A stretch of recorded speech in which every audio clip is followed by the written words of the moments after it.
to make something super simple, great for beginner cooks. We're going to make muffins. Sounds great. Okay, so we're going to make some morning glory muffins. But before we start out, let's talk about measuring. So we've got a liquid measure. It's easy to pour things out of and pour things into when they're liquid.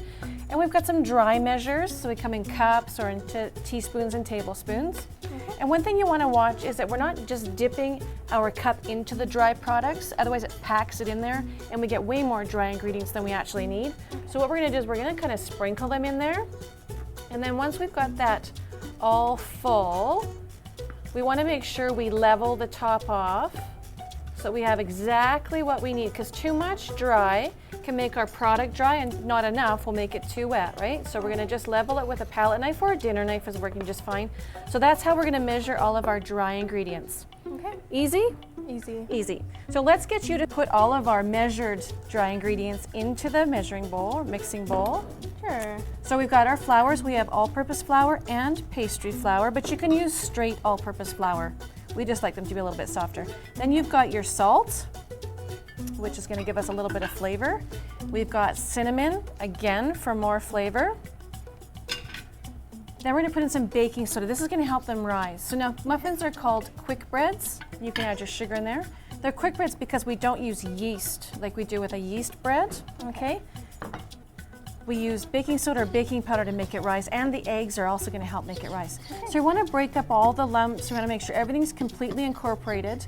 Now muffins are made with what we call a muffin method of mixing, and that's where we take all of our dry and all of our wet and simply mix them together, okay?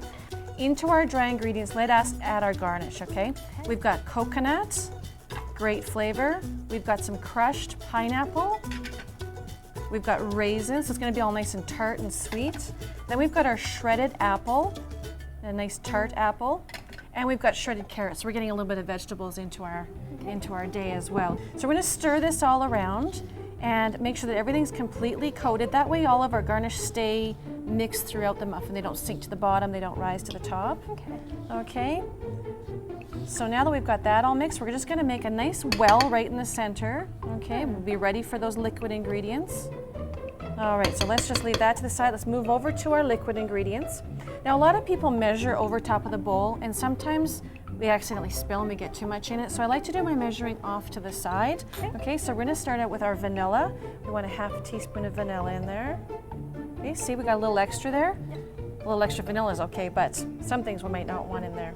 Then we're going to add in our eggs. Okay, so we've got our eggs in there. And again, our oil or applesauce or mashed bananas, whatever you choose, okay?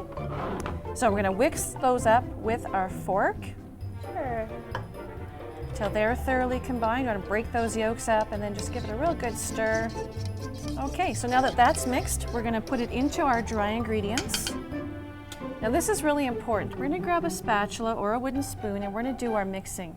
I'm just going to put this to the side for you. So we're going to mix this just until the flour is combined into the wet ingredients. Okay, what happens if I overmix it? If you overmix it, we're going to work the gluten that's in there a little too much, and we're going to end up with really tough muffins, and they're going to be peaked like a little mountain and have little tunnels in them, and they're not as enjoyable as well-made muffins. Okay. So we want to just make sure we're just mixing until that flour just disappears. People have a tendency to want to mix it up because they think it's going to make it fluffier or make it softer, and actually the opposite is happening. Okay, so let's put our bowl right over here closer to our prepared pan. All right, so now we want to make sure that all our muffins are the same size, and they also bake at the same rate. So I'm going to get you to use this scoop, and we're going to start down in the corner here. I'm going to have you scoop into our muffin tins. Okay. And I'm going to be adding the garnish. I have some granola here that has nuts and little mini chocolate chips in it, and I thought that'd be a nice way to change it up and make it seem a little more exciting. Okay, so these are going to bake at 350 until a toothpick comes out clean. And these are going to be the finished muffins that people enjoy. Awesome. So, do you think you could make these at home? I definitely think I could. Okay, well, happy cooking. Thank you.